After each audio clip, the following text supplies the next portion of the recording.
All right. I say shalom lakum, called Banyam Yasharallah. Peace to the family of Israel and this Shabbat day, which we be ending the Feast of Tabernacles, which was a glorious event, a glorious time that the Most High gave us to reflect and to think of the things that the Most High have done for us, the blessings, the food, the good, the bad, but mainly to reflect and to look forward to the great things that the Most High is going to have in store for us, and all the expectations and things that we desire, feel, think, what we go through in life. It was all for us to reflect back and look at the simplest and basic things that the Most High wants to enjoy in life. And he wants us to you could get big, you could get rich, you could get famous, you could get all those things in life, but he wants us to look at the basic necessity of life, to reflect back and to see that the state that you came from, you could be brought down to that lowest state too. And that lowest state is what humbles you and keep you on the path to remember the Most High. As the Most High said, don't forget, it's the Most High that give wealth and health and prosperity. All right. The Most High says nothing to make a man rich, but the Most High wants you to always think about him and what he does for us. But there's a scripture I wanted to bring besides the one I gave you, Caleb. It's in the book of Deuteronomy. Let me get that scripture real quick. Because like I said, we come into, this will be the last day of Feast of Tabernacles to reflect back. It's in the book of Deuteronomy. You can find that scripture. I always like to read the scripture, but I haven't read it in a long time.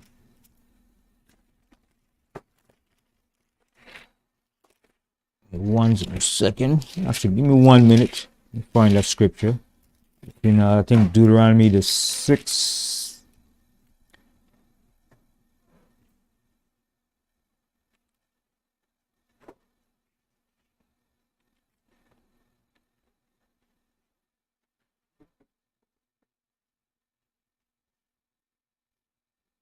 One second.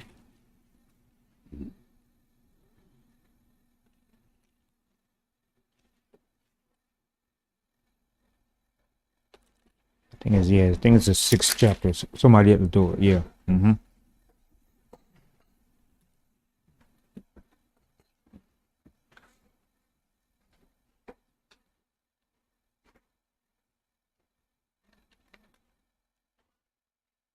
One second. One more second. Wow.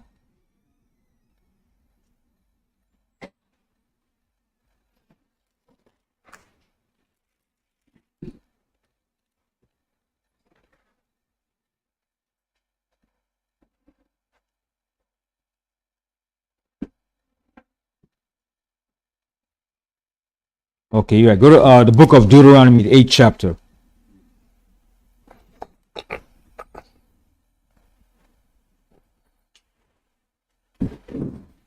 All right, and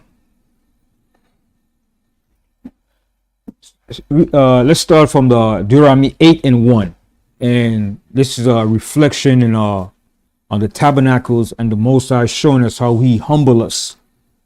And by humbling us, he was going to make us a great people and a great nation and a wealthy nation of people. All right. And even when we got to that success and prosperity and wealth, he didn't want us to forget where we came from and who did those things for us. Because people tend to forget when they get to the top and they make it big and successful. I did this. Ain't nobody did it for me. I did it for myself. People tend to get that arrogant mindset. Nobody did this for me. I did it myself. I work hard. I worked 16 hours. I went out there. I did it. And people boast and talk about those things. But it was the Most High that gave you the strength and help to do those things that you achieve. And life. And life. But you didn't consider and think about the Most High. You think it's all about you. So I just want to show you this here, how the Most High shows and how he puts us in perspective of life. Because in life, man, is it's a learning experience. It's a growing experience. Roller coaster. A roller coaster. It makes you, it breaks you, it makes you a better person, it makes you a worse person, and it makes you to elevate to a high level of consciousness, or it could bring you to a low level. Those are the choices in life. Either you're going to be brought to a high level of consciousness, or you're going to be brought down to a low level. And there's always choices in life that the Most High gives everybody. All right? Even the devil gives you choices too. That's right. Okay? And while I was, on my vacation for this whole week, I was looking at this series called Lost. I didn't know it been out that long. It's been out since 2014. I was like, what? Where the hell I been? So I was looking at it. It's a long series. There's still more to go to it. And I'm looking at it, and the directors and producers that made this movie, who gave them the insight, and the person that wrote it, who gave them the insight and inspiration to come up with the incidents that happened? But looking at it too, it's a spiritual movie. It's physical, and it shows you how the CIA and big companies, how they work together to use psychological programming of the people, how to conduct researches, and to see how people will react in certain situations. This is why the government for years came up with ideas and tell you, well, this will happen to a certain person, this happened, this. How did they know this? Because they've been doing these researches for years. You could say for centuries, from the time of slavery, how they could come up with this will happen if a person is isolated in an island, what will happen to them, what will they go through, what will be their response, the emotional response, what would be the traumatic effect. How do they know all this stuff? Because they program certain people to do certain things like that. And by me watching that, I saw it was a big company called Derma. It sounds similar to DARPA, a highly defense technological contract company in America that does programs similar to that. And they had these people out in the island. They was going on a plane, and the plane got wrecked. And there was an Oceania plane that was going to some, and they landed on some remote far island. And some got scattered here, some got scattered there. Those in the back got pulled off on the plane. Some were saved, survived on the island. But when they got there to the island, and they traveling and going through the stuff, survival, eating, surviving, trying to survive, they found this big bunker. A bunker. What the hell is a bunker doing on the island? They got everything stored in there, food, computers, everything. So, but you can see this was all a research program set up by the elites. You understand? So while they're going through all this experience, this is probably a program set up to see the initial response of the ruling elites, to see how people will survive on the island through death, starvation, through trials, tribulation. And it's a good movie because it makes you reflect back to see how life works.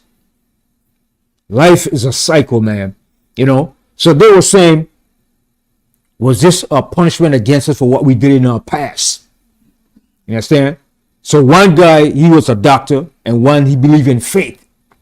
And they were saying, faith brought us here to test us. But when you get a chance, it's a long series, because I'm still watching it. It's long, man. I've been watching it for at least 4 days. It's long. I started watching it Tuesday from around 2 o'clock in the afternoon. Then I went to sleep like 5 o'clock in the morning. Then got back up again in the afternoon and look at it again. I said, wow, this series is long. And I'm looking at it, but I'm picking out the spiritual aspect from it, to get the spiritual understanding, to show you how you have forces in positions, man, to do things. Then it was also this woman, she was a doctor, and she was a top doctor, and her husband, she said, I wish my husband would get run over by a bus. So while she was talking to him, he was in the street, and a bus came, boom, riding over. Then here come the people that's going to set up to put her in the place. And he said, he was talking to her. She said, but you said you want your husband to get run over by a bus. So they put that in play. They put the whole thing in play. They was watching her, watching her moves. Right. And they put the whole thing in play. And he repeated back to her, but you said you wanted your husband to get run over by a bus. And she stopped and looked like, wait. How did you know that? Well, she told him that. Like, I want my husband to get run over by a bus, but they made it happen. Right. So she could be in a position where they could have her in a compromising position to use her ability to go on an island and do experiment. Man, this thing is, well, I have to give it to the directors and producers and writers that wrote it, man. How they came up with that idea and that mindset to really put that together and make it seem so real, man. It's amazing, man. But you see, Hollywood deals with what? The CIA, psychologists, people that delved in all kind of traumatic effects and research in dealing with the outcome of people's life. You understand? Yes. It kind of reminds me of the Willie Lynch book when you read it. Exactly that. You understand? And it was there to prove each one of this person to see how they was going to survive on the island. And remember, they had fruits, food, but when it got to the bunker, that bunker had everything that they needed. But how? And everywhere they went to, the bunker would say Dharma, the name of the big company. So how would a bunker be in an island if that was a isolated island where people never been? That's showing somebody was there before to set up that operation, to build that whole bunker system that had to been in place for years. To show you, they allowed the outcome to happen. They allowed that plane to crash. And what the guy was saying, in that bunker, it had electromagnetic pulse field. And electromagnetic could crash a plane. It's called ELF, extreme low frequency. You could crash a plane and nobody would know it was crashed by you and your military department that crashed that plane. You understand? And I think that's what happened to that plane that crashed in Brazil. They had the scientists on it that killed those 64 scientists that was exposed that the sea was all a big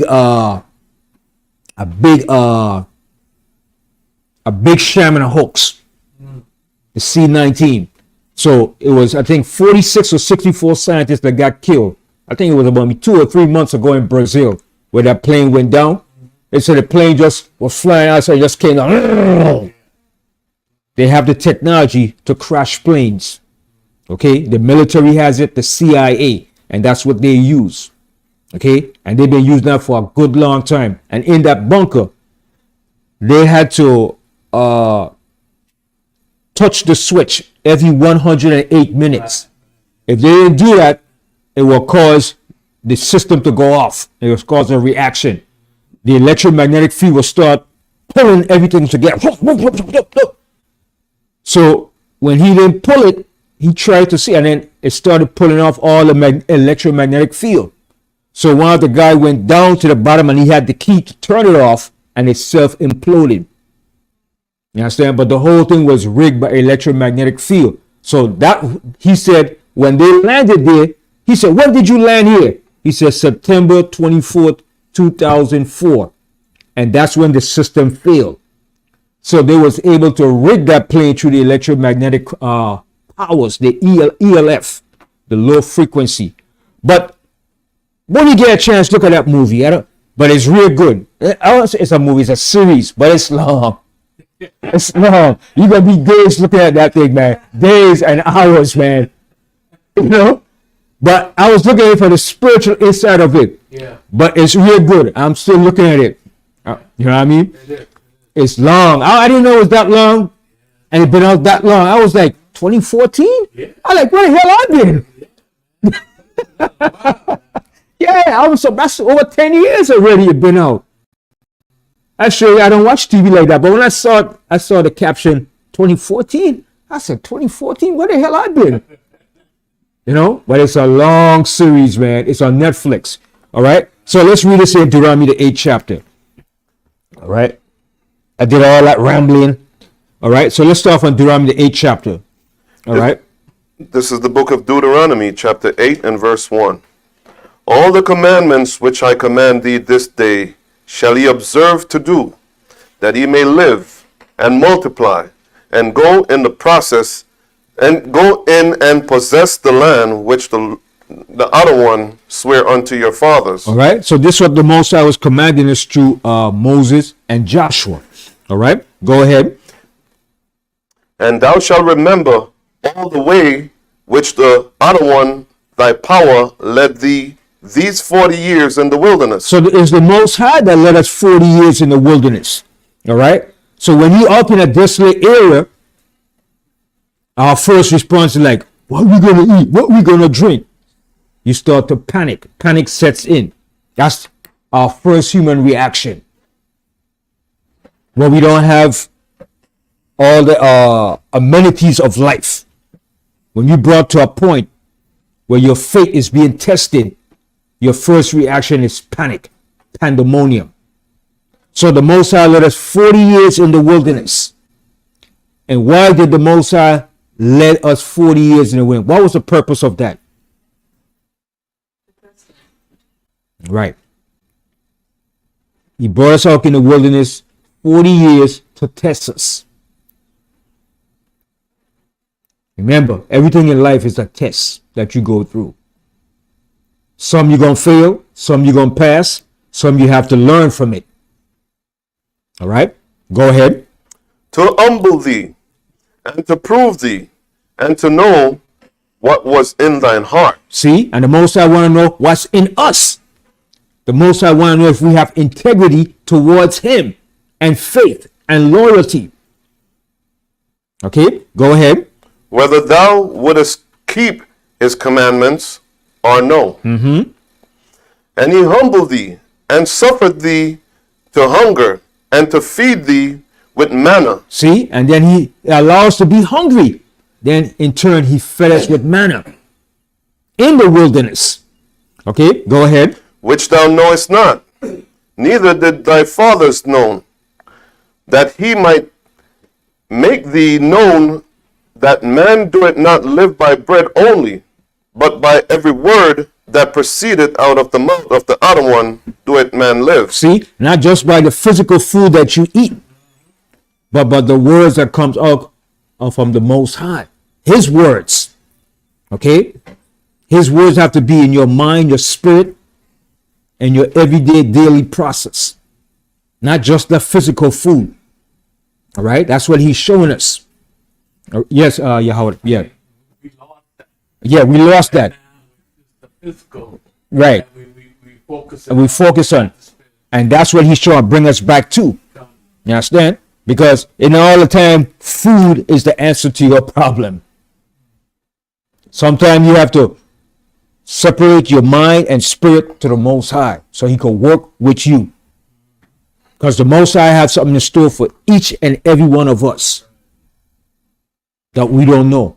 But that potential is within us. Hold on, Zachariah. All right, continue. Verse 4. Thy raiment waxed not old upon thee, neither did thy foot swell these 40 years. So the Most High said, your raiment waxed not old upon thee, neither did thy foot swell these 40 years. Because you know when you're walking, your foot is going to swell up. Our foot did not swell. The Most High made it possible for us. Continue. Thou shalt also consider in thine heart that as a man chasteneth his son, so the Lord, the other one, chasteneth thee. So the Most High said the same way He chastised His son is the same way the Most High is chastising us. So when you go through certain things, yes, it's hard, it's bitter, like, what the hell? Yeah. That's the Most High chastising us for His love for us. Because He has something in store for us beyond what we have here, this physical expectation. He has something greater for us. Okay? Continue. Therefore thou shalt keep the commandments of the other one thy power, and walk in his ways, and fear him. For the other one thy power bringeth thee into a good land, a land of brooks, of waters, of fountains and depths that spring out of valleys and hills. Right? So He's giving us all the natural blessings of a land. Okay? the natural blessings. He's going to give us everything to our disposal. Okay, and when you look at that movie Lost, they had all those things on that island: running water, fruits, food. The only thing they had that was in kosher was a wild boar. And they killed that sucker to survive to eat. But that wild boar was running around there. But they had fish, they had mangoes, they had passion fruit, they had all the fruits, running water, fresh running water, not no GMO water. Okay? Continue. A land of wheat and barley, And that's the land the Most High gave. He gave us all these things, all the physical blessings. Okay? Continue. and vines, and fig trees, and pomegranate, a land of oil, olive, and honey. Right, plenty olive trees, plenty vegetation, the bees. Okay, the bees. When you have a land full of vegetation with a lot of bees, it's a land of fertility. Wherever you see bees, that's life. Vegetation. If you don't see bees in a place, that place is a barren place. Because bees represent life. Bees bring life. Bees get their honey and pollen from where? From different flowers. All right? And the bees know exactly what type of flowers to get to make that honey. They don't get any and any pollen. They get the specific pollen to make that honey. And honey is also what? What is honey also what? What is honey? A sweetener, and what else? Natural energy, and what else? Somebody said it. A preserver. Honey is a preserver. Doesn't go bad. It never spoils. Okay? And you could take honey and put it in a cut to help you heal your cut and to prevent it from getting infected. That's what the Egyptians used to embalm the bodies. They put honey in the body to preserve it because it's a natural preserver. Okay? Go ahead. Verse 9. A land wherein thou shalt eat bread without scarceness. Thou shalt not lack anything in it. A land whose stones and are irons. And out of those hills thou mayest dig brass. Okay? So, mineral resources. Most High give us all these things in the land. Mineral resources in the land. But what is the brass used for?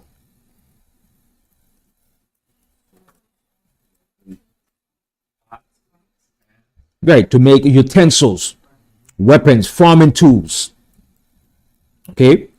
Because remember, all the mineral resources come from where? The earth. Every mineral resource that you need, copper, iron, right, comes from the earth.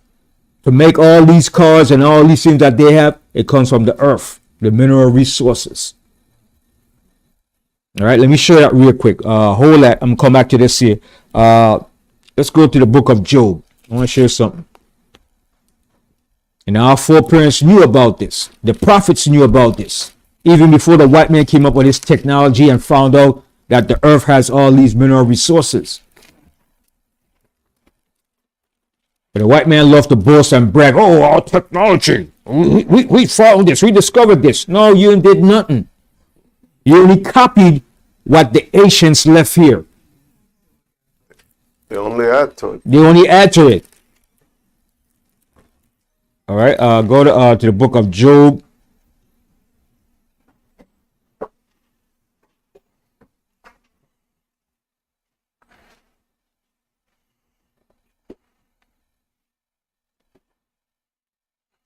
Job 28.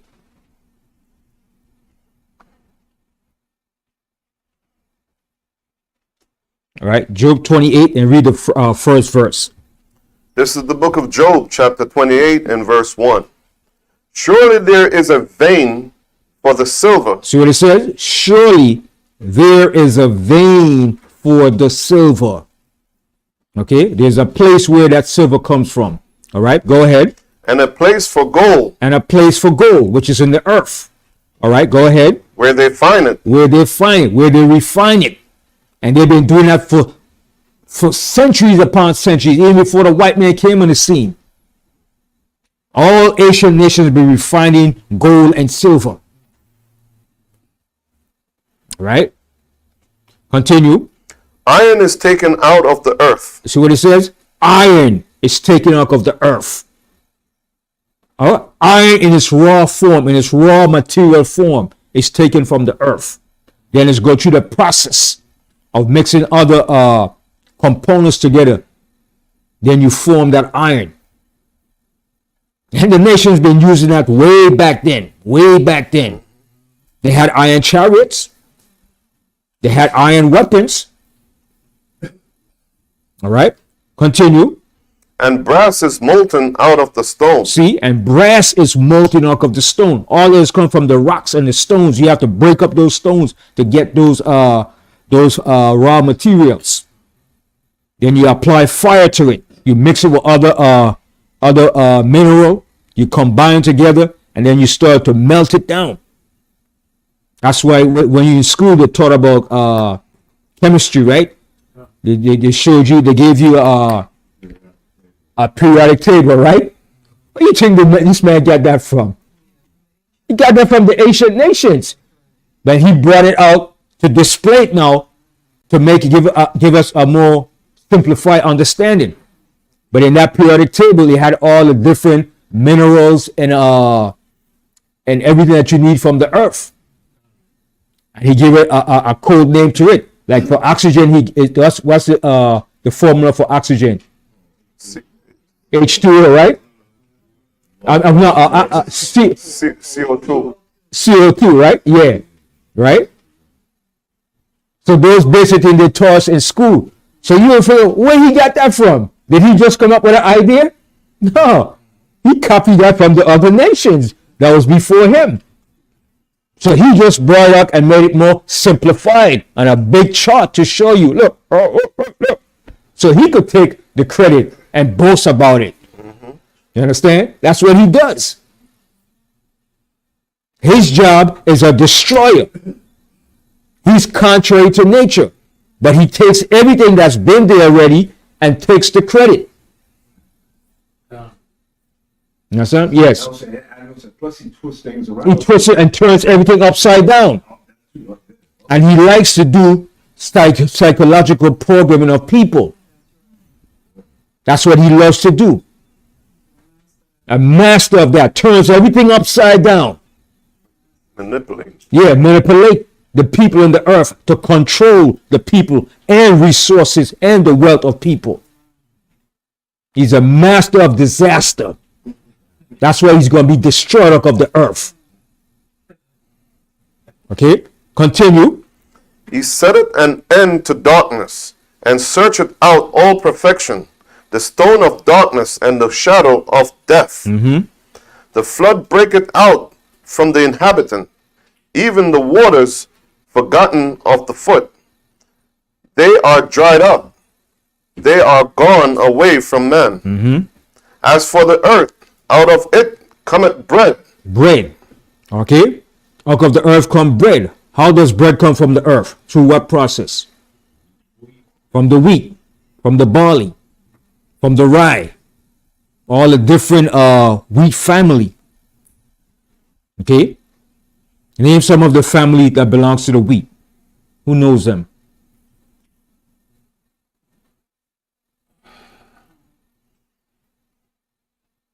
It's a whole lot. You name at least two family that comes from that belongs to the wheat family. Barley, oats, rye, flax. All right, all those come from the earth. And then the Most High said he gave us wheat. When you go back to Deuteronomy, he said he gave us the wheat, all those crops, the corn, all that comes from the earth. Everything comes from the earth. Even us ourselves comes from the earth. When you die, your body goes back to the earth. What's in your body that's in the earth?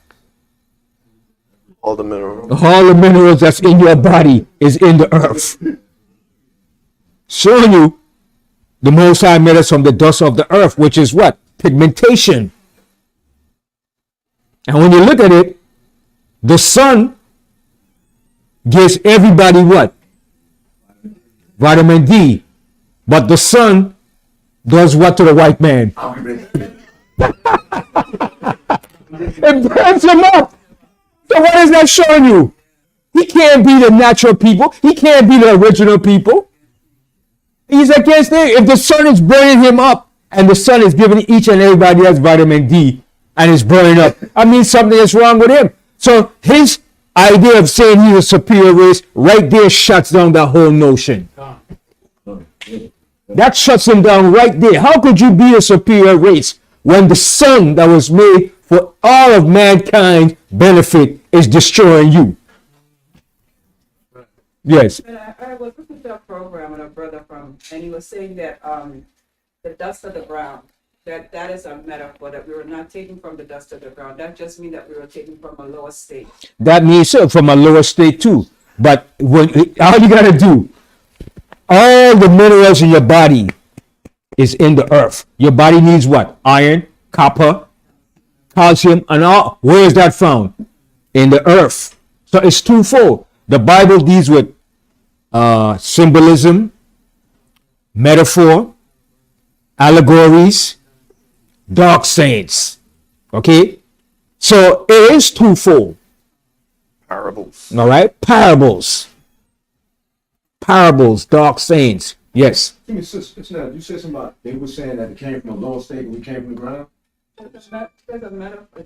Oh, really? But I know, well, we know that man twists things around. Because that's God's dirt. Yeah. We come from the dirt, but it's a distinction. Remember it said in the word, it said that he formed man from the dust of the ground, but it's a distinction. What you just said about, how they get cancer from the sun, but we don't. So it's a distinction. Yeah, someone say. Right. So everything comes from the earth. All right. Remember, there are 4 basic elements. Who can name the 4 basic elements? Fire, water,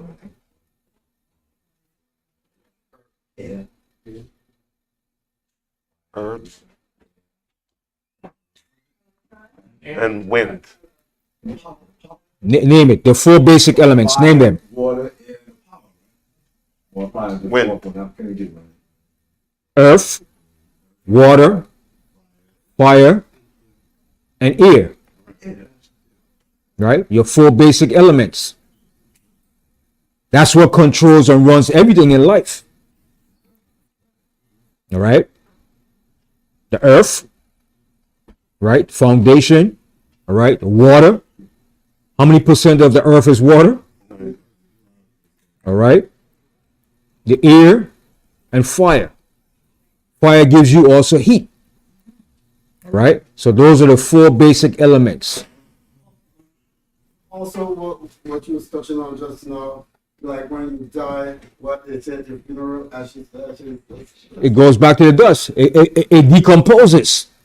I don't care where you put it. It's going back somewhere. And if you burn it, what is it going back to? Ashes. It's going back to the elements that it came from. And if you put it in, buried in the sea, right? Like that. Mm-hmm. Bring out the blood test results. You're gonna see all of those elements. In there, Small percentages. yeah, it's traces in there. We got the stuff in the earth. Yeah. In our body. From the body, because we're connected to the earth. Everything is connected to the earth. That's why it says we call it Mother Nature, because everything is connected to the earth, just like you're connected to your mother's womb. What's in your mother's womb that you needed? You need everything to survive. In your mother's womb is fire, it's water, it's air. How do you breathe? Through her, through what? Through that Umbilical cord. the umbilical cord. There's water in there too. You're in the water in her womb, and there's also fire too. You're being warmed up and kept in her stomach. You understand? Amniotic fluid. Yeah. You understand? So that's the workings of the Most High right there. He's showing you. The mother's womb is like the earth. And he says the same thing in the Apocrypha. You understand? So everything relates back to the earth. Everything is a cycle in life. All right. When you like for instance, even Esau today is using the term recycle. Why is he saying that? When you recycle, what does recycle come from? Reuse. Everything that's been used already that's came from the earth. All right. He's starting to see that you can't get around it. You have to recycle. When you farm a land, what you do, you plow it up, and then the stuff you didn't use, you recycle. You take the leaves or whatever, you use it as what? Compost.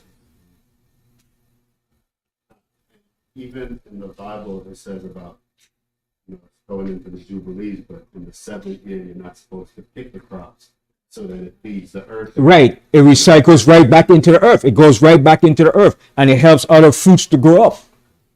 You understand? Everything works together. Sometimes the birds take the seeds and drop them certain area. And when you leave a fruit tree and you leave it there, you leave the seed there, you come back 10 years, you might see a big mango tree.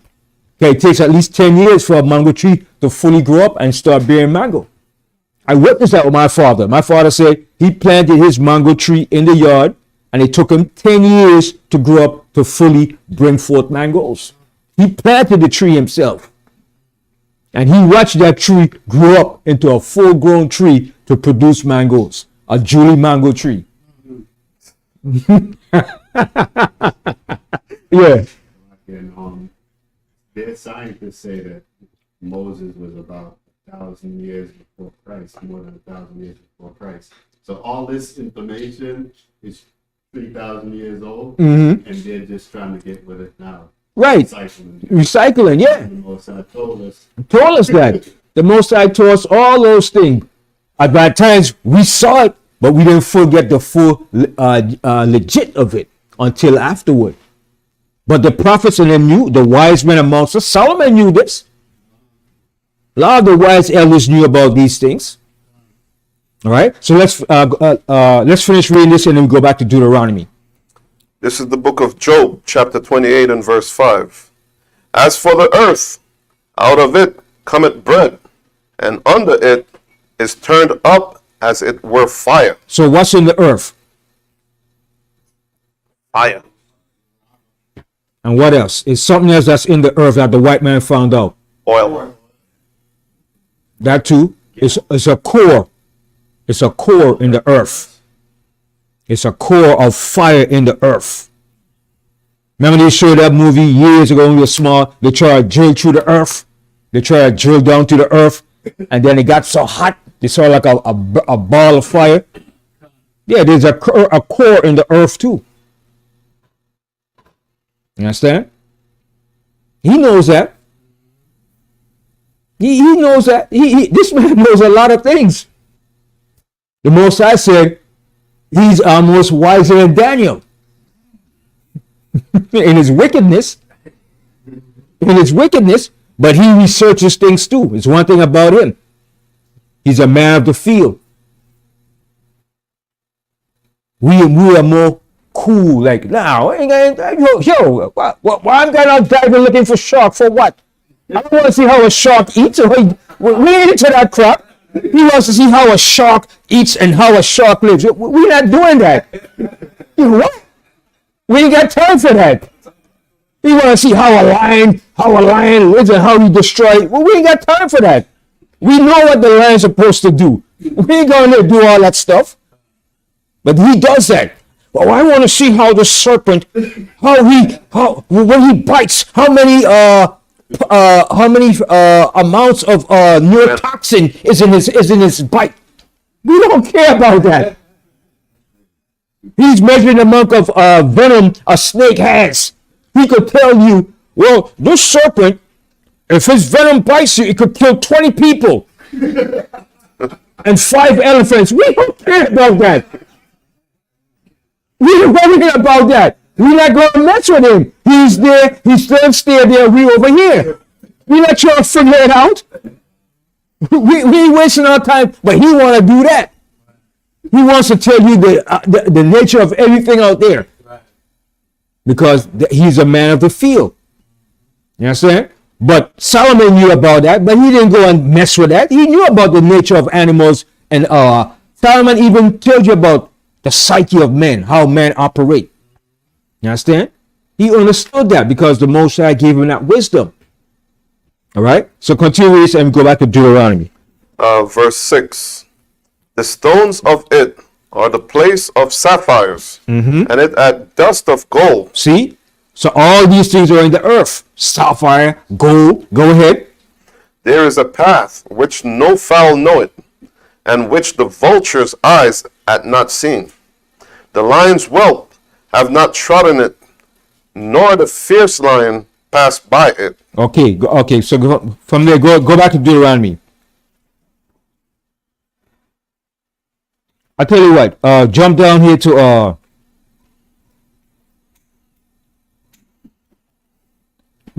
jump down to the 15th verse. This is the book of Deuteronomy, No, chapter no, Job 28 and the 15. Yeah. Jump down to the 15th verse of Job 28:15.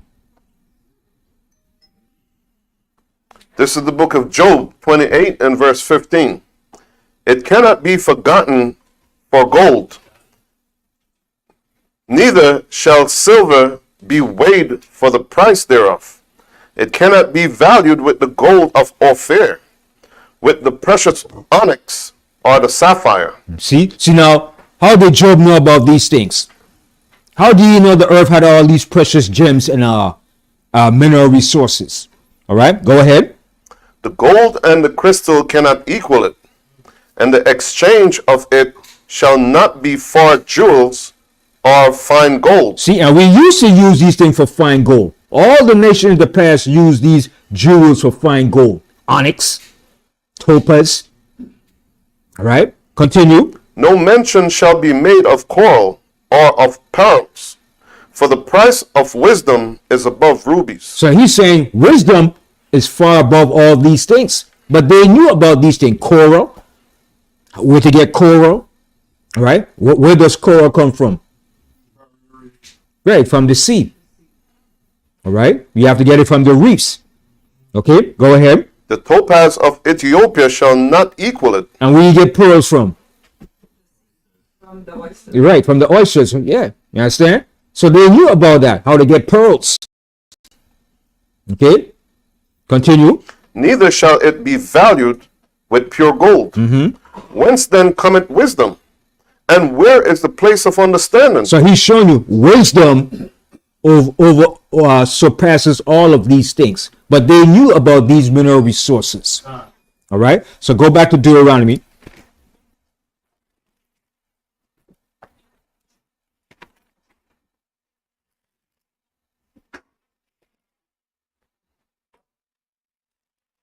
And we left off in what verse? We left And off verse 10. 9. yeah, 9. Yeah, read 9 again. This is the book of Deuteronomy, chapter 28 and verse 9. The other one shall establish thee an holy people unto himself. Deuteronomy chapter 8. Oh, Deuteronomy chapter sorry. 8 verse 9. Yeah. This is the book of Deuteronomy, chapter 8 and verse 9. A land wherein thou shalt eat bread without scarceness. Thou shalt not lack anything in it. A land whose stones are iron, and out of those hills thou mayest dig brass. So you see that. See? Out of the hills you're going to dig brass. All right. So the Most High was showing us you're going to have brass in those hills. All right. Go ahead. When thou hast eaten and art full, then thou shalt bless the other one thy God for the good land which he had given thee. Beware that thou forget not the other one thy power. So the Most High said, when I build you up, I make you rich, I give you all the material wealth you need, money, resources, all the things that you need to sustain yourself in life. When you get these things, don't you dare forget the Most High that gave you these things. That's why I want to reflect back and show you the Feast of Tabernacles and why the Most High did these things. All right, go ahead. In not keeping his commandments and his judgments, and his statutes, which I command thee this day. Lest when thou hast eaten and art full, And that's what people do when they eat and they're full. Yeah, belly full. Feel good. You kick back like a fat rat. Okay, go ahead. and hast built goodly houses, Yeah, build big houses, mansions, living good. Get a house here, a house over there. Oh, I got my vacation house. I'll see you there next month. All right, living fat. All right, go ahead. and dwell therein. And you doing it. All right, go ahead. And when thy herds and thy flocks multiply, You got a whole lot of livestock. You the top-notch farmer. You could provide. Okay, like some of the big livestock companies, okay, that make all this beef and stuff that ship them out, like in Texas. All right, these beef companies. Black Angus is a Yeah, Black Angus. These companies that distribute beef all over. I used to work in the meat department. We used to get a shipment, delivery of meat, a shipment 2 days out of the week. And we used to get it from a company in Hunts Point. And you used to see the amount of beef coming in boxes, man. Loads like. So one day I was like, wait a minute. Look in the trailer truck. And our shipment was like 27 cases of beef. Every 2 days out of the week. So one day I said, damn, where they get all this beef from? So, and then in the truck, he had the hanging beef, the whole hanging beef. This wasn't cut up yet. And we used to get like maybe 8 of them. Really then, the boxes of beef. So I asked the driver one day, I said, yo, where all this beef come from? He said, man, the distributing plant in Hunts Point. I said, in Hunts Point? So one day I said, let me go over there and take a look at Hunts Point. And you should see the warehouse in the Hunts. You see all the beef and everything coming in. So I said, where is this coming from? He said, this is coming from out in Nebraska. From where they have all the beef, they slaughter and kill all the beef. You should, man, they got beef galore, man. Every day they slaughtering and killing, packing up in boxes of beef to ship it out, man. And this is only in New York alone. So imagine other states that they shipping this out too. And this is on a daily basis, round the clock, man. You understand? When you look at it, you say, wow, this country really got a lot of meat. The Most High really blessed them in that sense because of us being here. And man, it's a whole lot, man. And we used to get like 2 deliveries out of the week. And we used to get like 27 boxes plus the hanging beef. And you said, just for our supermarket, imagine all the other supermarkets that they're supplying. That's a lot of food, man. That's a lot of beef. So that's showing that's the same way the Most High blessed us. You see how America is blessed with beef? The Most High blessed us way more than America is blessed now when we were set up in our land under King David and Solomon. Why? Because we had to what? Keep the sacrifice and burnt offerings every day of cattle and goats and sheep. Every day there had to be a sacrifice going by the Levites priests. And when we had our Passovers, you had to sacrifice and kill a lot of bullocks and goats and rams for Passover. That was a hell of a job. You understand? That wasn't an easy job. no, it wasn't. And then you had to, the sin offering for people that's committed sins. Here we come with his bull now. He already got his goat to sacrifice for his sin. And here come the priest. What are you coming here for now? Oh, it's sin. He got to go sacrifice that goat. It was a lot of work. You understand? So everything was communal around us. We didn't work for nobody. We worked for ourselves as a nation. Everything was kept amongst us. The farmers, the people that grew the cattle, the goats, the sheep. That was a hell of a job. You had your sons raising those sheep and goats, and guess what? You couldn't have no sheep or goat that had bruises or sick, no blemishes. They didn't have no diseases. The only time they had diseases when we sin against the Most High. But while we maintain ourselves in the path of the Most High, everything was blessed with the Most High. We didn't have to worry about the wolf eating our flocks, diseases. what you call mad cow diseases. We didn't have to worry about that. Hoof and mouth diseases. Bird flu. Coli. And yeah, we didn't have to worry about it because we kept the right order and we kept the commandments. The only time it happened is when we disobeyed the Most High. And remember, you couldn't bring an offering to the Most High with a goat with a broken leg or blemish or bruise. You have to be spotless. You have to be the best. That's right. So that means we had flocks in abundance. Our livestock was in abundance. The same way America produces all these cattle. And not only in Texas, you had other states that produce beef, but Nebraska and Texas and Kansas, Oklahoma, those were the leading states that produced that beef, man. You understand? And when I saw it, it's like, wow, that's a lot of beef, man. A lot of beef. And I was saying that was only for our supermarket. And the owner that owned the supermarket, he had at least 20 different stores.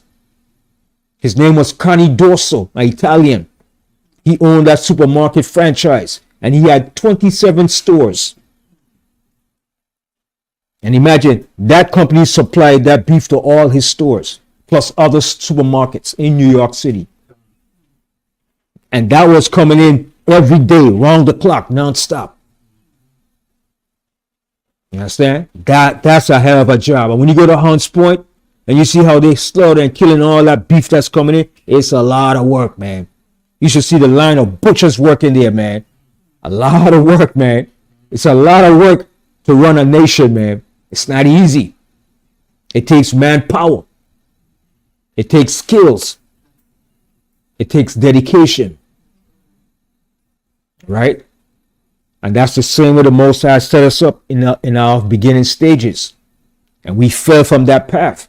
And the Most High said, okay, I have to re-educate you all over again. But you're going to go in slavery. And when you come out of slavery, you're going to learn from that. That's the only way to re-educate man. Man have to put his hand to the fire to really understand what the Most High is showing us. And he had to take us through all this lengthy process for us to really see what the Most High was showing us. Because we didn't get it. We thought it was a joke. We took it for granted. It's just like your parents leave you inheritance. Right? And they work hard for it and leave you all their inheritance. And you just got it and you just squander it. You never really appreciate it because you didn't work for it. That's right. But then when you lost it, you're like, oh man. Now you back down to a beggar, a pauper. Now you realize what inheritance was about. And that's the example of the prodigal son. He didn't realize what he had until he lost everything. And he had to go out there and experience what life is really about. All right? So everything in life is a learning experience that the Most High is teaching us and educating us about. But it comes in different ways, different levels, many different facets. To everybody, it comes in different ways. All right? But it's a learned experience that the Most High is showing us to bring us what? To the higher level of consciousness.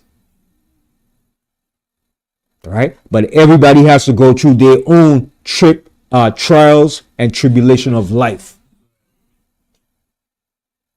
Mine might be different from yours. All right? And that's what the Most High does to us. Remember, he did it to Job. Job had to go through it. You understand? Job had to hit rock bottom. And the Most High brought him back up again. All right? So this is what the Most High is showing us. All right? So go ahead. What verse we left off in? This is the book of Deuteronomy, chapter 8 and verse 13.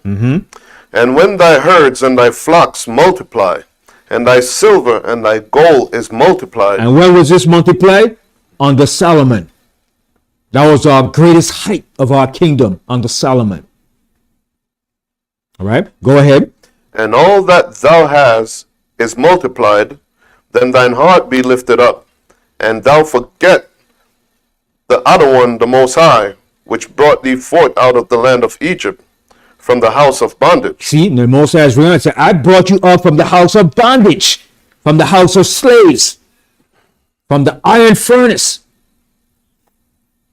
All right, we're in Deuteronomy the 8th chapter and read that 14th verse again. Deuteronomy 8 and 14.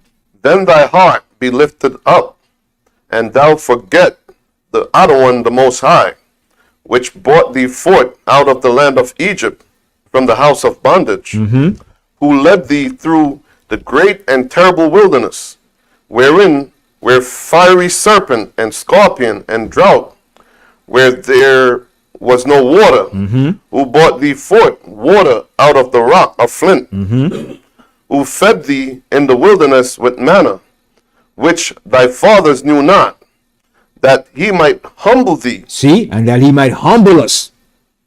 All right, and that's what the Most High does. He's want to humble us. Okay, go ahead.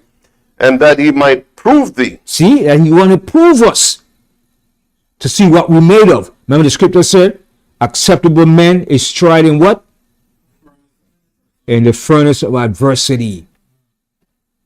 That's how you prove how your silver and your gold is. In order to prove gold or silver, you got to put it through that fire. You have to go through that fire. All right, go ahead. To do thee good at thy latter end. And thou say in thine heart, my power and the might of mine hand had gotten me this wealth. And that's what people do. I did this. I went out there and worked. I went to school. I sacrificed. I worked 12 hours. Anybody did a damn thing for me. I did this myself. Taking credit for themselves. Known is the Most High that helped you to obtain and achieve that. He gave you the bread of life. All right? Read that verse again. Verse 17. And thou say in thine heart, my power and the might of mine hand had gotten me this wealth. And that's what people do. I'm a self-made man. You see me? Look at me, man. God damn it. I'm self-made.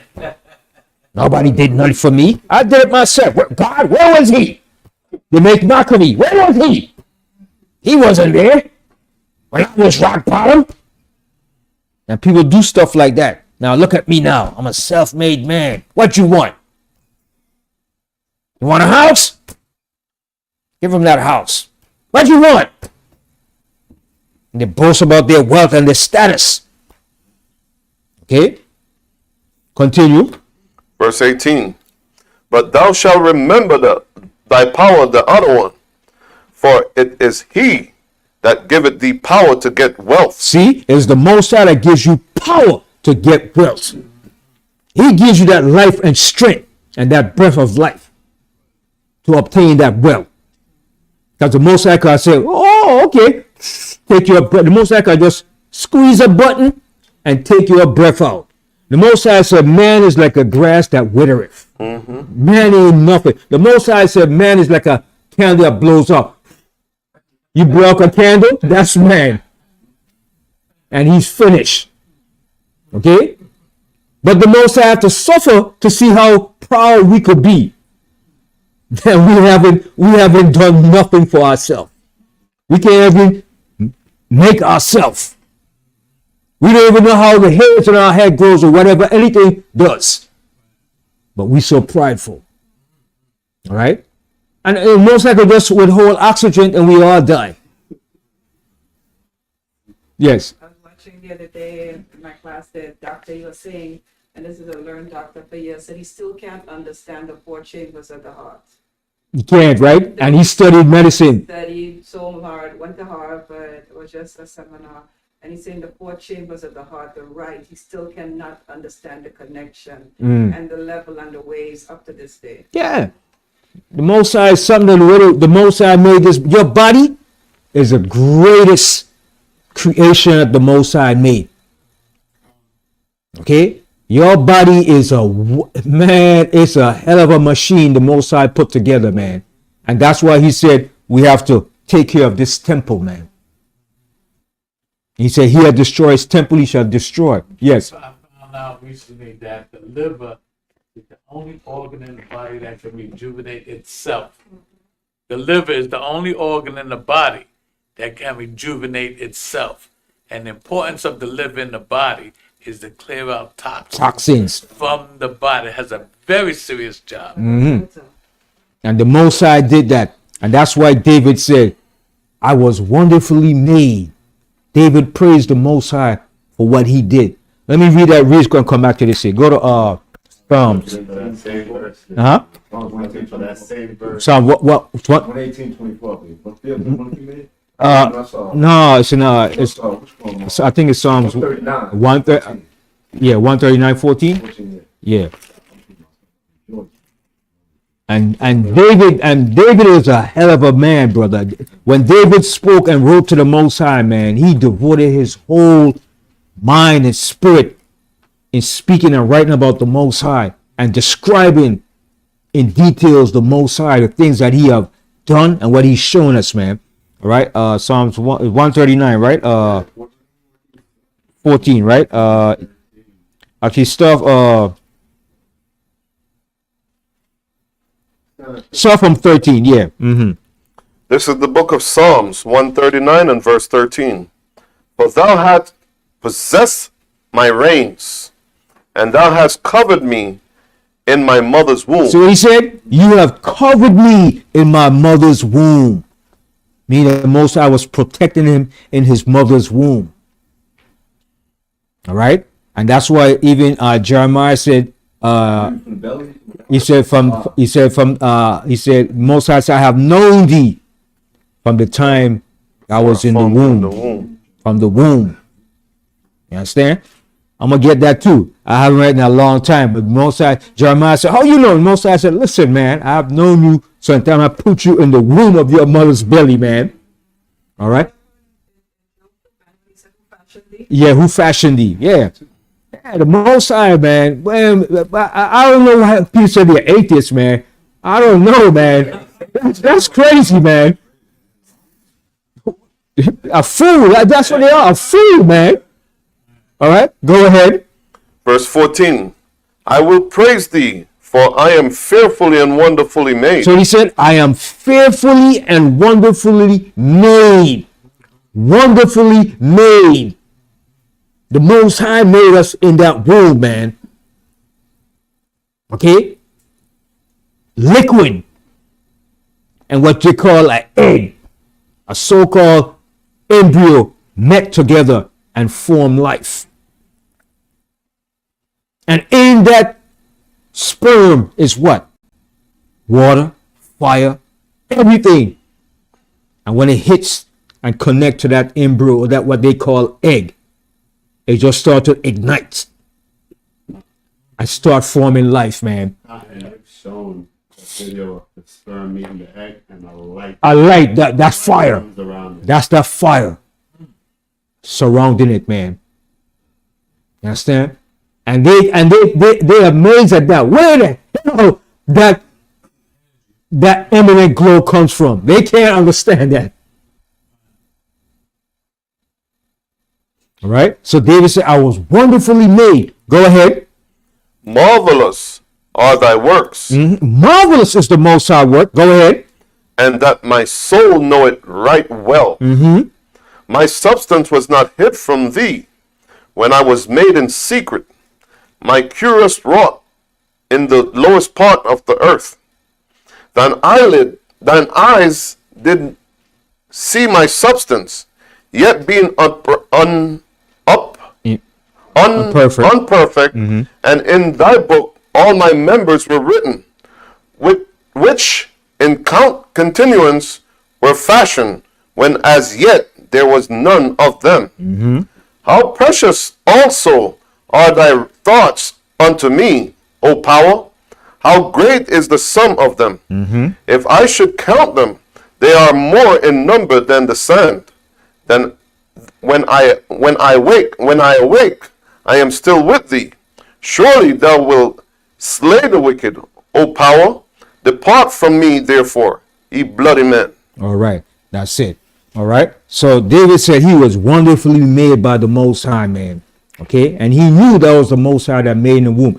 But go to that one in Jeremiah, where the Most High told Jeremiah 1 and 5, right? Yeah. He said, before I knew thee, I formed thee in the womb.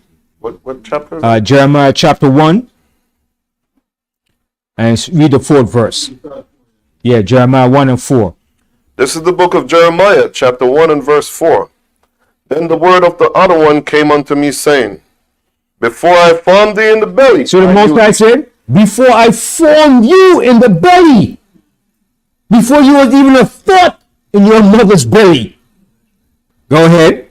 And before thou camest forth out of the womb, I sanctified thee, and I ordained thee a prophet unto the nations. Okay, so the Most High ordained him to be a prophet, just like the Most High ordained you to have a special gift and a talent. Right? All of us was born and ordained with a special gift and talent that the Most High gave.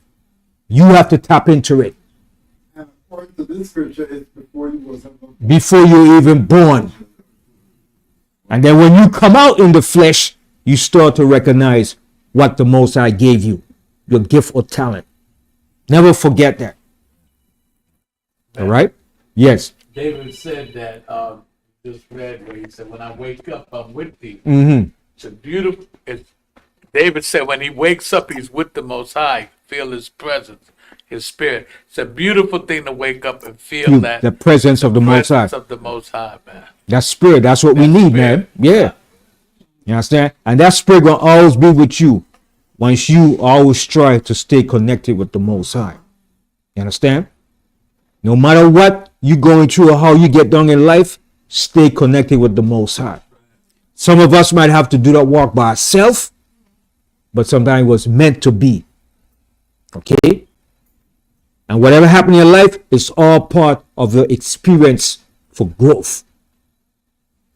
Okay? Whether it's good, bad, successful, everything in life is a path to your reconnection to the Most High.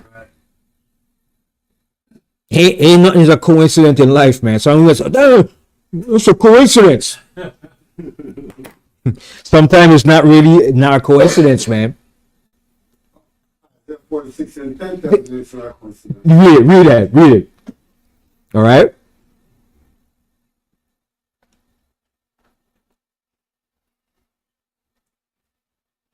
This is the book of Isaiah 46 and verse 10.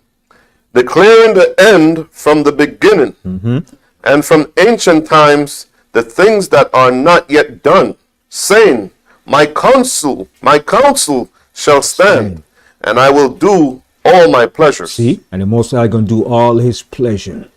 All right. So everything was already predestined.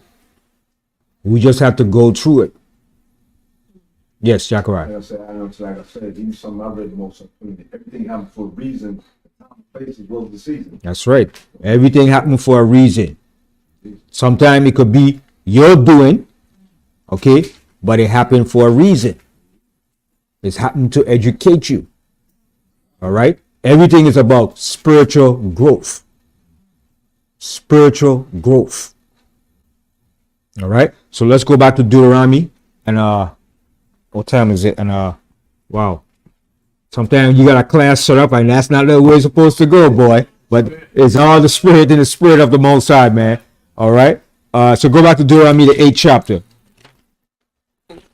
We left off, man. We were in the what? 18th verse, right? Yeah.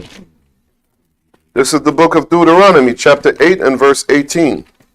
But thou shalt remember the other one thy power, for it is he that giveth thee power to get wealth, and he may establish the covenant which he sware unto thy fathers, as it is this day. And it shall be, if thou do at all forget the other one thy power, and walk after other gods, and serve them, and worship them, I testify against you this day, that ye shall surely perish, as the nation which the other one destroyed before your face. So shall ye perish, because he would not be obedient unto the voice of the other one thy power. See, and that's the whole thing we have to do, to be obedient to the Most High. Once we're disobedient, everything else is going to follow. Everything else is going to follow. Once we're obedient, You're going to start to see a change. But it's going to be challenges. But the course is already set for you. All right? Now let's go to the book of Acts, the 14th chapter. I'm going to have to continue this some other time. Acts, the 14th chapter. Verse 6. This is Acts chapter 14 and verse 6. They were aware of it and fled to Lystra and Derbe, cities of Lycaonia. Okay, so these were places in what you call Asia Minor, which is today called Turkey. All right, so these were all the places that Paul was and Israelites were located in. Okay, so Paul did a lot of traveling. Of all the disciples, he did the most traveling. All right, that was his thing. He traveled. Also, too, Paul was a scholar. He was a genius, spiritual, spoke 3 languages, Hebrew, Greek, Latin, and he knew the law inside and out, backward, forward, upside down, blindfolded. A master of the law. Pharisee of Pharisees. That's what was his trade. And he became a master of spirituality when he encountered Yahushua. When Yahushua knocked him off that horse. And that changed him. But remember, he already had the experience of the law. After he encountered Yahushua, he became what? His level of what? Consciousness was elevated. It didn't decrease. It increased. All right? He grew into a more spiritual man because he knew the law already. He was a master of the law. All right? And what he was showing us on our journey is the spirituality of life. Not so much the letter of the law. That's why he was able to speak to the people. Most of the people without even talking about the law, because he was already the law himself. So he was showing what? The spirituality of the law to the people. But a lot of people don't understand Paul. Because Paul's message is so on a high level of spirituality. Yes. And I think his job to lead is a perfect man for it. Because Paul himself was from Antioch. Antioch was in Turkey, so he wasn't even born in the land. Right. But so if he's going to bring the people from Right. Torah, like he said, he spoke all the languages. Right. in the area. And he was well schooled. He was well schooled. He wasn't like the other disciples that went to school and were taught. You understand? They were what you call unlearned men. That's why the Pharisees made mockery of them. Look at you. You bunch of unlearned men. You live backward, wayward boy from the hills. They made mockery of them. They said, we know you've been with that guy called Yahushua. You didn't come to no school to learn nothing. See, they had to learn as they went along. They were learning with Yahushua when he was on the scene. And when did they come to their full understanding of learning? When the Holy Spirit came upon them. When Yahushua was resurrected. But while he was there, they were still learning. They still had doubts and they couldn't understand certain things. But then eventually he opened the understanding and showed them. That's why he said, I will send you the comforter. It's like this one when he said, can anything good come out of Nazareth? Yeah. Yeah. Because remember, the disciples were fishermen. Most of them were fishermen. And most of the disciples were family members. All right? Those are Yahushua homeboys. Yahushua chose the lowly of men. And then he made them the greatest. Because he said, they're going to be seated, they're going to have a seat in the kingdom with 12 gates. With the names of the 12 apostles written on it. And he told them, all ye that forsake this, that wise family, this, that, boom, whatever happened in life. He said, in the end, you're gonna regain all these things. You're gonna gain those things back. So whatever you lost on this side, that physical stuff, you're gonna gain it back in the end, sevenfold. This life here is not the end of all things. This life is a precursor to the greater life. This is the schooling ground for us. Catalyst. Yes. That's what I'm saying, Romans 15:4, that's why it says, when it says, all this has been by learning, but those of us in the truth, and we know this is spiritual, that you even learn in our captivity. But if the parents don't teach their kids, Right. yeah. Even this captivity that we went through as a people, though it might seem harsh, what the hell? It's all part of our learning experience, part of our education. And that's what the Most High said, when we acknowledge what we have done. And I said we have to acknowledge what we have done. The Most High doesn't do nothing to nobody for no reason. The Most High has a purpose for why he does things. And we had to go through this. Each and every one of us, collectively, as a nation, and as individuals. Remember, some of us punishment in slavery was more severe than some. All right? All right? So, finish reading that. What verse you in? Verse 6. Okay. Still in verse 6. All right. Cities of Lycaonia, and unto the region that light round about. And there they preached the gospel. And there sat a certain man at Lystra. impotent in his feet, So he couldn't walk. being a cripple from Right. his mother's womb. Right. He probably had neuropathy of the feet. That's what Esau calls it today, neuropathy, where the nerves in your feet is gone.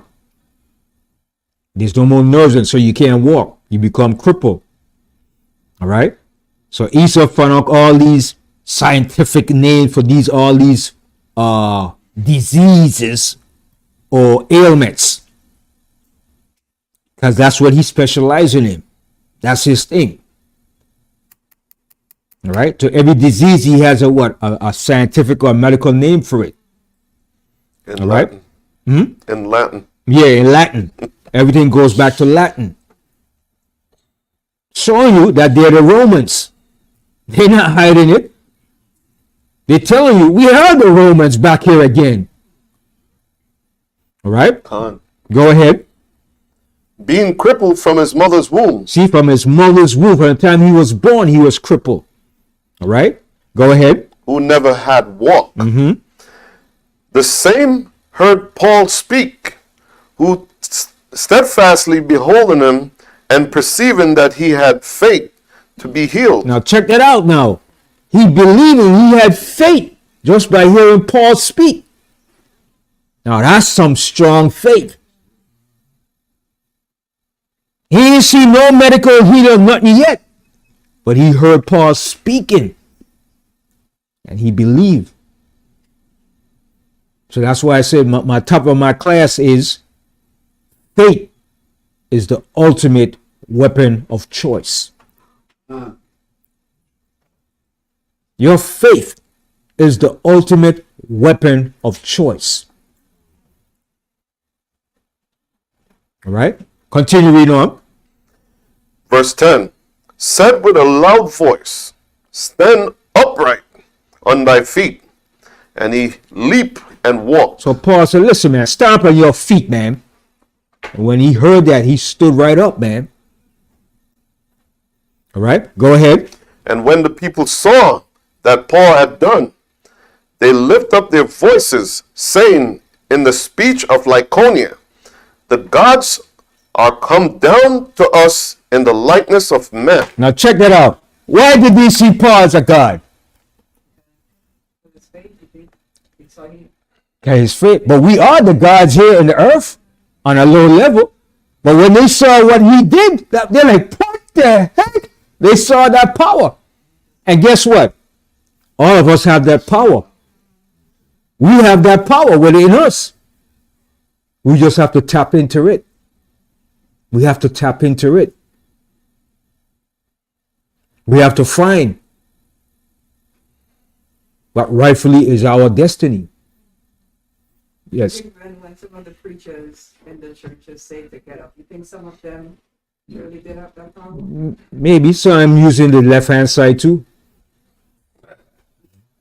But I believe some might do have that power. But a lot of time, a lot of them using the left hand side too. They're using that dark side. All right. Okay. Go ahead. Verse 12. And they called Barnabas Jupiter, They call him Jupiter. All right. Go ahead. and Paul Mercurius. Right. And see, these were all coming from the zodiac signs. Mercury was known as what? As a sign that one that speaks a lot. All right. Mercury is under the sign of I think it's Gemini. All right. I think Jupiter is under the sign of I think it's either Taurus or one of those signs. All right. But Mercury represents a messenger, a person that's able to speak a lot, able to speak to people. That's how the Greeks saw those different astrological signs. All right. Look up Mercury. Google Mercury, right? And see what it represents. And I'll show you some. And then also look up Jupiter too. And the astrological chart.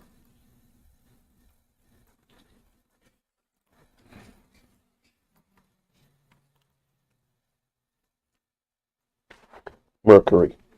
There's AI overview in astrology. Come up closer so you can yeah. In astrology, Mercury is a planet that represents communication, thinking, and intellect. You see? And that's what Paul was. Paul was a communicator of intellect. Read again. So Says Mercury is a planet that represents communication, thinking, and intellect. see, and intellect. And Paul was an intellect. All right. And he was a speaker. All right. Yes. You can read Jupiter. Yeah. Jupiter governs long distance and foreign travel, big business and wealth, higher education, religion, and law. Right. And that's who Paul rode with. Barnabas and Paul rode together. All right. You want to say something? Yeah, I was going to say it's pretty much the same thing. It said Jupiter is a planet that represents growth, abundance, and wisdom. Right. And what sign it didn't tell you what sign it fall under, right? Because it usually tells you that. But the reason why they know it, because they know everything is in relation to what? Everything has people, nations. Okay? But they go according to the left-hand side of it. But it has a relation to every Pisces, right? Right. Every sign has a relation to something in life. See, I don't want to teach that because people say, oh, but we're never teaching that. But I know, that's something that's in my spirit. I know every zodiac sign is linked up spiritually and physically to the earth and the realm of life. Yes. When you were, I believe it was at Tabernacles when you were speaking about what element signs are connected to. And it's not something that I've looked into, but I'm a Taurus, and you were saying that's Earth. I very much like being outside, and it's not something. So there is something. Yeah, and I believe that. Even before I look into the white man's zodiac sign, I always see that all the zodiac sign is linked up to every tribe, and we're in connection with it. That's why there's 4 basic elements. But I don't want to teach people, but we're teaching zodiac, because you know how people think already and put things out. But that's something that I know is intrinsically in me. But when the Most High give me more and light understanding of it, I'm gonna bring it out. You understand? Because I know that for some reason. But I don't want people to say, but Bunyan teaching the zodiac sign, Bunyan going off. That's the first thing people say. We into witchcraft. You understand? Because we're something else as people, man. So All right.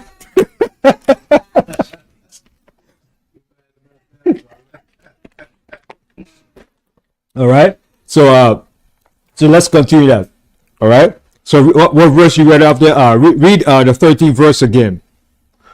This is the book of Acts, chapter 14 and verse 13. Then the priests of Jupiter, which was before their city, bought oxen and garlands. Okay, read 12 again. Verse 12. Yeah. And they called Barnabas Jupiter and Paul Mercurius, because he was the chief speaker. Then the- See, now it's showing you here in the scripture. Paul was a chief speaker. Like I said, Paul was what? Communicator, intelligence. All right? Intellect. So Paul was a chief speaker, and Paul could speak. Sometimes Paul spoke for like almost till midnight. Wow. Till what's the name fell out the window.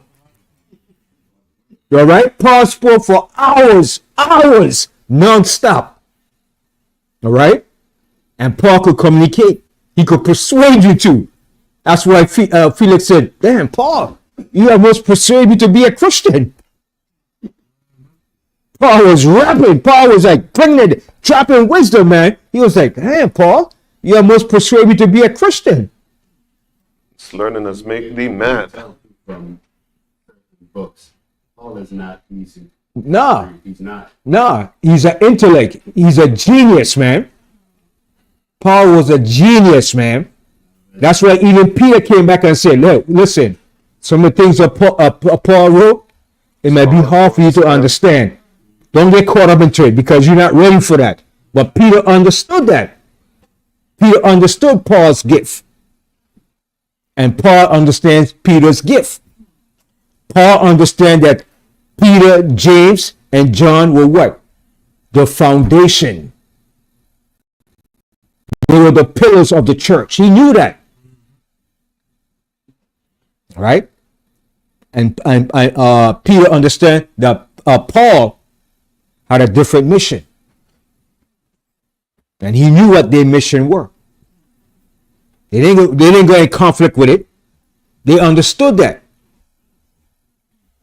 But it was all for the same work, but they had different missions. All right? So continue reading on. Verse 13. Then the priests of Jupiter, which was before their city, bought oxen and garland unto the gates, and would have done sacrifice with the people. Which when the apostles Barnabas and Paul heard of, they rent their clothes and ran in among the people, crying out and saying, Sirs, why do ye these things? We also are men of like passion with you, and preach unto you that he should turn from these vanities unto the living power, which made heaven and earth, and the sea, and all things that are therein. So they saw to want to worship Paul as a god. Oh, the gods came down from the heavens. All right? They were amazed at that. Man, the gods came down from the heavens. All right? That's where the Greeks and the Romans saw things. The Egyptians too. Because that's where the Greeks got that from the Egyptians, the gods. The gods. The ancestors. The ancestors dead. They ain't got no powers. Worshiping the ancestors. That's what they do. No, you can remember your ancestors, but you don't worship your ancestors. They ain't got no powers. The power comes from the Most High. All right? Continue. Verse 16. Who in time past suffered all nations to walk in their own ways. Nevertheless, he left not himself without witness, in that he did good and gave us rain from heaven and fruitful seasons, filling our hearts with food and gladness. And with these saying, scarce restrain they the people that they, and with these sayings scarce restrained they the people, that they had not done sacrifice unto them. He said, Paul, do a sacrifice to us, because then you worship him as gods, as idols. Don't do sacrifice to me. That's what he's telling them. Don't do that. All right. And also what he's showing you too, that don't let people try make you something greater than you are. Don't let people try to start worshiping and idolizing you. When people start to tell them, no, don't do that. When people start to idolize you and say, oh, no, tell them, no, I'm just who I am. You understand? Because when people start to idolize you, that could go to your head too. Mm-hmm. You understand? And then you could say, what? And that really goes to your head. What? And you start to believe it too. You understand? And then people start doing it more and more all the time. Then you're like, what? It's got to be true. You understand? And because you remember when Moses, when he was in the wilderness and he struck the rock and he didn't give credit to the Most High, what happened? He was angry, he kept doing it other than the way it was said to him. To do And it. as soon as of all the things that Moses did, of everything that the Most High did, the Most High said he loved Moses. He was the meekest man. But when Moses did that, what happened? The Most High said, you're not going into the promised land. The Most High didn't care how much he did. The Most High said, nope, you're not going in. That must have hurt the Most High too. But the Most High said, sorry, Moses, you're not going in. You do stuff like that and you don't give me no credit, you can forget it. And that was the only mistake Moses made. Because the people forced him and he got angry and he struck the rock. And he didn't give the Most High. And the Most High said, what? No, sorry, buddy. You're not going in. You can forget about it. Your goose is cooked. All right? So the Most High take that thing very serious. When you try to take the glory from the Most High and you try to take the glory for yourself. All right? Yes. You see how, like in today's world, how, like you said, Moses did everything right in the Most High sight. We're in his sight right now. And people get you so upset in the world. And if you just let them get where you're supposed to be doing something, and you like, let that get you not even, not knowing that we fearfully and wonderfully made, like you said, we as masterpieces go on and on. And then you forget that it could take one moment, but all the years you've been alive, and then something can happen. That something could happen. And let them get you upset. Yeah. So So that's why sometimes your emotions, man, you have to get in control of your emotions, man. Temperance, man, because one little thing could skew you off from your path. And I could expect Moses never expected that was going to happen.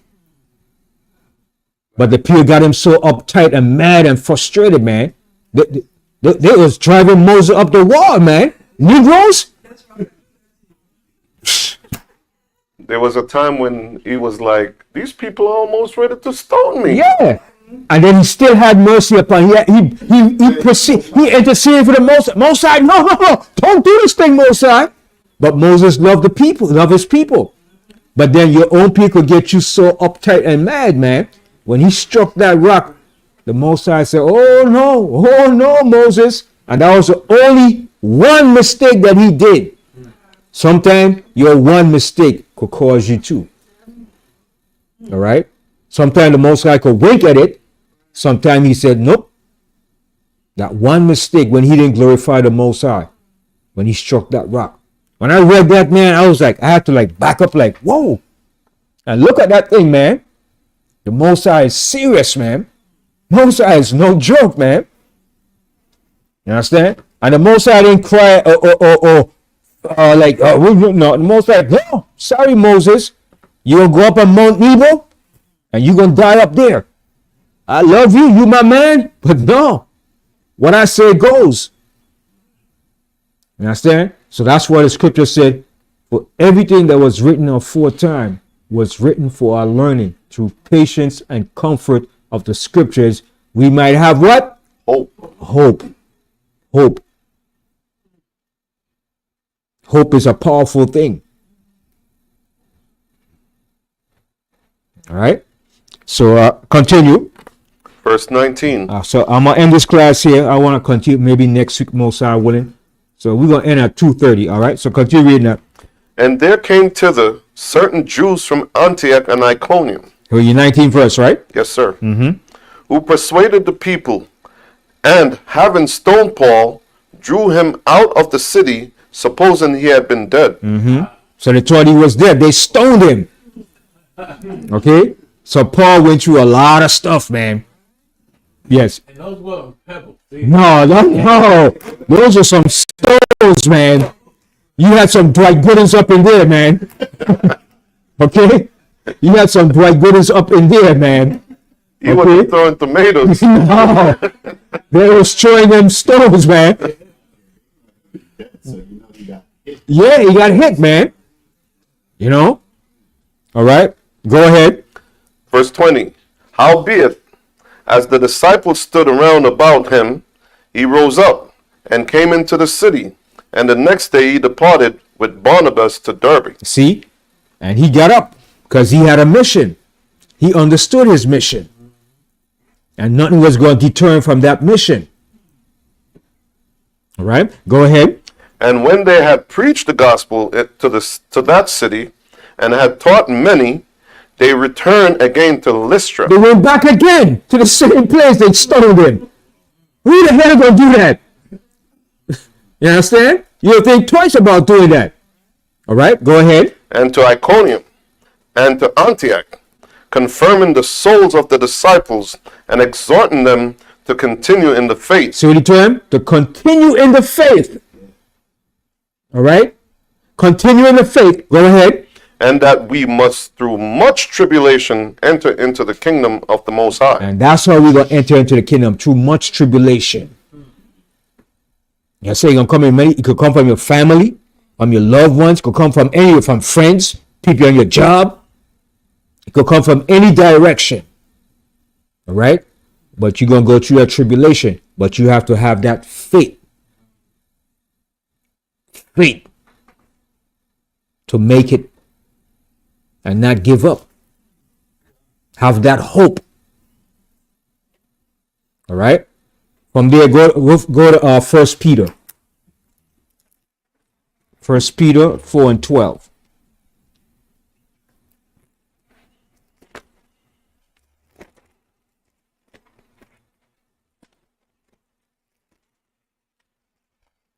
First Peter, the 4th chapter. And you're going to start here start from the first verse. 1 Peter 4 and 1. This is the book of 1 Peter, chapter 4 and verse 1. For as much then as Christ hath suffered for us in the flesh, arm yourself likewise with the same mind. So you see that? So I mean, arm yourself, prepare yourself for that. The same way Yahushua suffered in the flesh, you're going to suffer too. Because we're just like him. He's like us. He went through the same thing that we went through. All right? Remember, he's our big brother. But he passed the test. They said even unto death, he passed that test. He went through that test. He suffered the same thing that we suffered. That's why he became the captain of our salvation. All right? Read that verse again.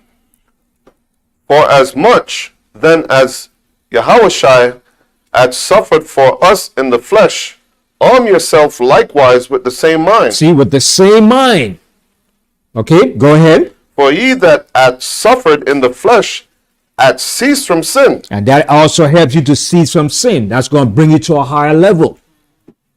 That's bringing you to a higher level. Okay, go ahead. For he no longer should live the rest of his time in the flesh to the lust of man, but to the will of the Most High. See, but you living for the will of the Most High. Okay, go ahead. For the time past, our life may suffice us to have wrought the will of the Gentiles, when we walk in lasciviousness, lust, excess of wine, reveling, how do you pronounce that word? Banquetings, and abominable idolatries. Now jump down to 12, the 12th verse. Beloved, think it not strange concerning fiery trial, which is to try you. So you see that? So you see when certain things happen to you, certain trials, that might bring you down to a low state, that might be adversarial to you, that hurts.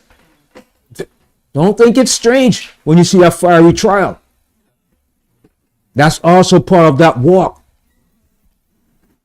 All right. Read that verse again. Beloved, think it not strange concerning the fiery trial, which is to try you, See, which is to try you. It's to try you. Okay, go ahead. as though some strange thing happened unto you. It's not a strange thing happening to you. Because the Most High love you. He got something in store for you. All right, go ahead. But rejoice, inasmuch as ye are partakers of Christ's sufferings, that when his glory shall be revealed, ye may be glad also with exceeding joy. Okay. All right. So before I close out, what time is it? It's 2:24. Go to the Apocrypha. Go to the Apocrypha, Second Ezra. I'm gonna close up with this and continue this class next week. Because but before we close up Yahweh, we're gonna play that tape with how Israel launched missile attack on Iran.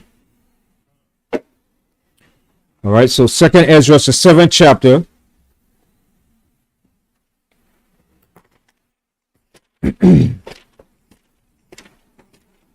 And start from the first verse, Caleb. This is the book of 2nd Ezra, chapter 7 and verse 1.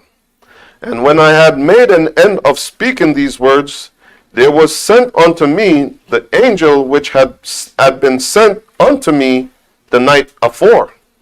And he said unto me, So before we close up Yahweh, I'm gonna just play that tape with Israel attacking Iran, right? Because you know, Israel attacked Iran early, I can say late last night, before the Sabbath came in. All right, so it's building up, it's getting close, you know, it's heating up. All right, continue reading, Caleb.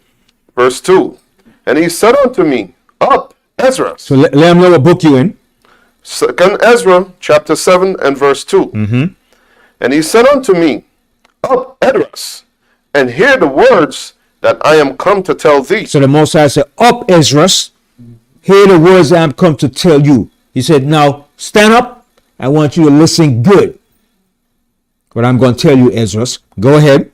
And he said, Speak on, my power. Then he said unto me, The sea is set in a wide place, and it might be deep and great. Yeah, the sea is a wide place. It's deep and it's great. The sea is a vast body of water. Okay, go ahead. But put the case to the entrance where narrow, and like a river. Now he said, but bring it down to like a river, where it's narrow, a river. All right, go ahead. Who then could go into the sea to look up on it and rule and to rule it? If he went not through the narrow, how could he come into the broad? So you had to go through that narrow course of life before you could come into the broad. So you have to go through that path, that narrow path to life, to get to that full level. Okay, go ahead. There is also another thing.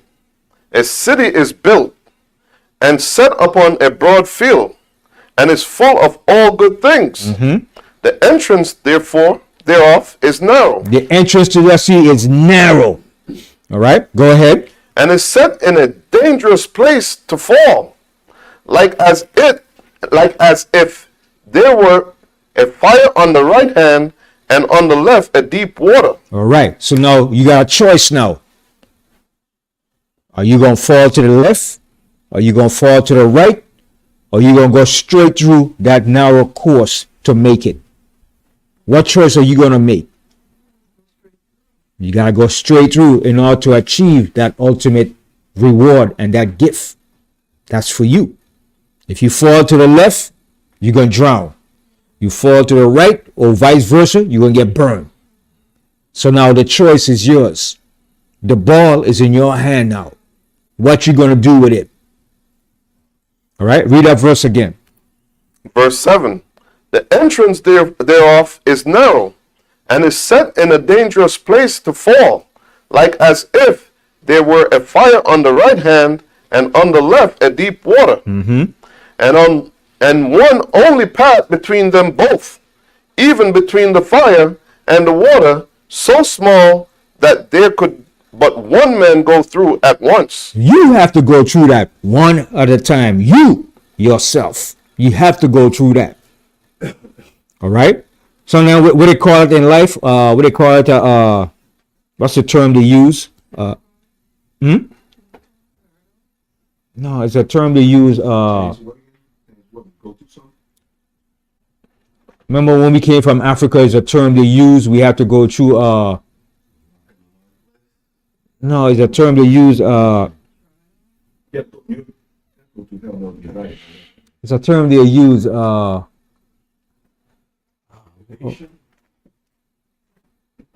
It's like a process where you go through life, the trials of life. I forgot what they call it. Oh man, oh man, it's called and they used it a lot for slavery. When we came out of slavery, coming from the transatlantic, coming to America. Oh man, it's gonna come back to me though.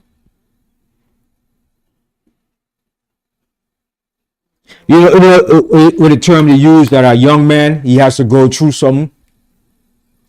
He has to go through like a rite of passage, right, to water.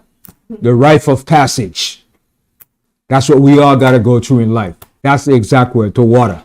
To water. The rites of passage. This perfect example that the Most High is showing us here. And why do you think our foreparents always use that? The rite of passage. They didn't know it's in here in the scriptures, but it's here. Right? And a lot of people are talking about slavery to speak about that, the rites of passage. That's what we have to go through. All right? But now, everybody have to go through that on their own individual. All right? Continue reading on. Verse 9. If this city now were given unto a man for an inheritance, if he never shall pass the danger set before it, how shall he receive this inheritance? What is the inheritance that we want? The kingdom, eternal life. That's what we are striving to get, that inheritance. That's the ultimate wealth, to receive the kingdom and to make it into the kingdom. But he was given the example of an inheritance given to him by his fathers or his mother, whatever. But this true inheritance is to inherit the kingdom of heaven. Like Yahushua said, come, my good and faithful servant, inherit the kingdom. Because it was made for us.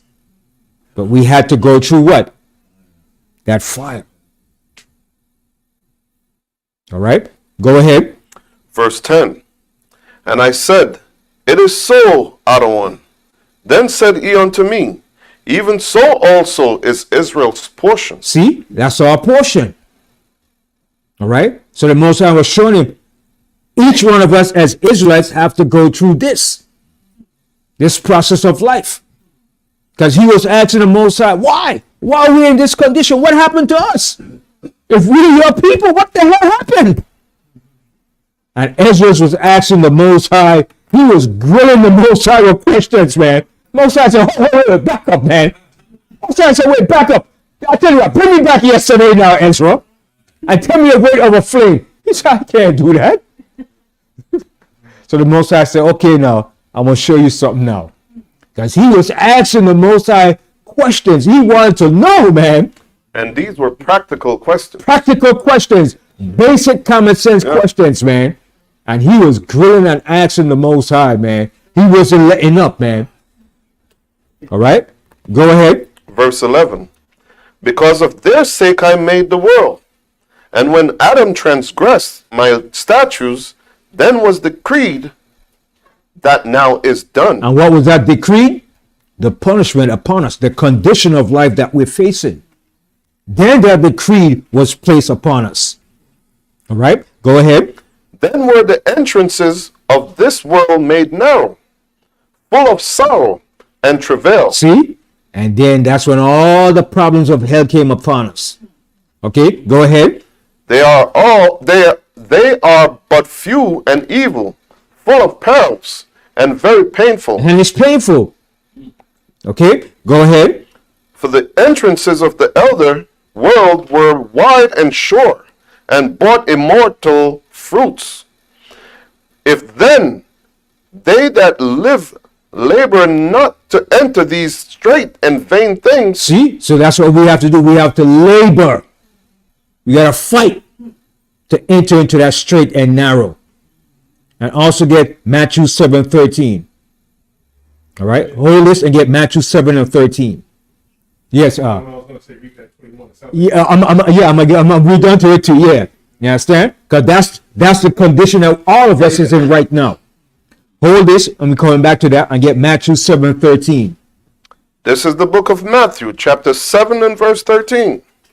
Enter ye in at the straight gate. See, Yahushua is showing the same thing here too. Enter ye in at the straight gate. Go ahead. For wide is the gate, For wide is that gate out there. Okay, go ahead. and broad is the way And broad is the way. Okay, go ahead. that leadeth to destruction, And broad is the way that leads to destruction. Go ahead. and many there be which go in therewith. There's more to it. That's it. Okay, all right. Now come back here to Second Ezra. So everybody understood what Yahushua was saying in Matthew 7:13, right? All right. So broad is that gate that leads to destruction, and many follow into that path. But very few is going to follow into the narrow passage. Yes. So you see those preachers, they got these big arenas Mm-hmm. full of people. Full of people. TVs all over the place. Many people. Many people follow it. And I said, and many people follow their own ways to doing things in life. They follow what society put forth for them. But the true way of the Most High set forth to do, they avoid that. Yes. And along with that, it also goes to show that, that's why Christians are comfortable in that setup in that church because they think they got salvation already, Right. right? No work. Right. You're going to be tested, man. Yeah. You're going to go through things to test your faith. And that's what the Most High want, because the Most High want the best of you. The Most High want the best of you. All right. And that's what he's doing. He's refining us. Fine. See, this look kind of dull. Ain't been polished in a good while. When you polish it up, what it's going to look like? Shiny, bright. And that's what the Most High is doing to us. He's polishing us up. The Most High said, how has the gold become dim? Speaking about us Lamentation. in Lamentations. He said, how have the precious sons of Zion become like pitch and earth? Our gold has become dim. It's not shining no more. All right. So continue, go back to Second Ezra, and we're going to close out here. This is 2 Ezra, chapter 7 and verse 16. Why hast thou not considered in thy mind this thing that is to come, rather than that which is present? Then I answered and said, O Adawan, that bearest rule, thou hast ordained in thy law that the righteous should inherit these things, See, that the righteous should inherit these things. Go ahead. but that the ungodly should perish. See, that the ungodly should perish. Go ahead. Nevertheless, the righteous shall suffer straight things. See, the righteous going to suffer many things. All right? The righteous going to suffer many things. So many are the afflictions of the righteous. That's what David said in the Psalms. Many are the afflictions of the righteous. Go ahead. For hope for wide, and they that have done wickedly have suffered the straight things, and yet shall not see the wide. And he said unto me, There is no judge above the other one, and none that hath understanding above the highest. For there be many that perish in this life, because they despise the law of the other one that is set before them. For the other one had given straight commandments to such as came, what they should do to live, even as they came, and what they should observe to avoid punishment. Nevertheless, they were not obedient unto him, but speak against him and imagine vain things. All right. So we're going to end here like that. All right. And most are willing continue this class next week. And before we close out, Yehuda, we just want to show that short clip of how Israel attacked Iran. So it's all building up and we're getting closer. As we get closer, the pains and the travail is going to get more intensified. It's just like a woman, as she get closer to the time of her birth, that's the way all these things are happening. It's building up to that final point. All right. So go ahead, Yehuda. To a developing story in the Middle East this morning, the IDF has launched what it's calling precise strikes on military targets in Iran. This comes after Iran fired a barrage of missiles at Israel after the killing of Hezbollah's leader earlier in October. Here's ABC's John Fernandez with the latest this morning. Israel Defense Forces conducted precise strikes on military targets in Iran Friday night. The strikes are in response to an Iranian attack earlier this month, when Iran fired a barrage of missiles at Israel after the killing of Hezbollah's leader Hassan Nasrallah and others. Like every other sovereign country in the world, the state of Israel has the right and the duty to respond. Our defensive and offensive capabilities are fully mobilized. We will do whatever necessary to defend the state of Israel and the people of Israel. Israel's retaliatory targets do not include energy infrastructures or nuclear facilities, an Israeli official told ABC News. Israel has listened to that demand from the US. The US clearly was pressing Israel not to go after Iran's nuclear and oil sites. I mean, Iran's oil infrastructure is highly valuable to the regime. There were fears about what a strike on oil sites could do to global oil prices, of course, just before the US election. The strikes targeting missile storage, production facilities, and air defense systems. The United States says it did not participate in Israel's military operations against Iran. Defense officials confirm Israel did give the White House a warning in advance of the strikes. Johnny Fernandez, ABC News, New York. Drinking warm water before bed balances blood sugar levels and reverses type 2. That was it, right? Thousands of people are apparently regaining control of their blood sugar every night as they sleep by adding one unusual ingredient to a glass of warm water before bed. Yes. Right then, let's talk about Israel. I noticed something about when they go after the Israeli. They normally go at them when they know that it's time for them to do Sabbath. You ever notice that? Yeah. Yeah. And they did the same thing too. They waited to the ending of their Feast of Tabernacles, because remember, they claim Hamas attacked them last year around the same time around Feast of Tabernacles. All right. But it's going to escalate. But then notice, they have a right to defend themselves, but nobody's have a right to defend themselves. You understand? But then, you know, that was also carried out here by the United States too, because first of all, no fighter jets can fly from Israel to Iran and then fly back without not being refueled. How did they get refueled? All right, that's a long trip. Those fighter jet burns a lot of fuel. Okay, by the time they get to Iran, it's going to run out of fuel. Even to get back to Israel, so they probably refuel it mid-flight, or they had the United States, would you call those big planes that refuse them in mid-air? Yes.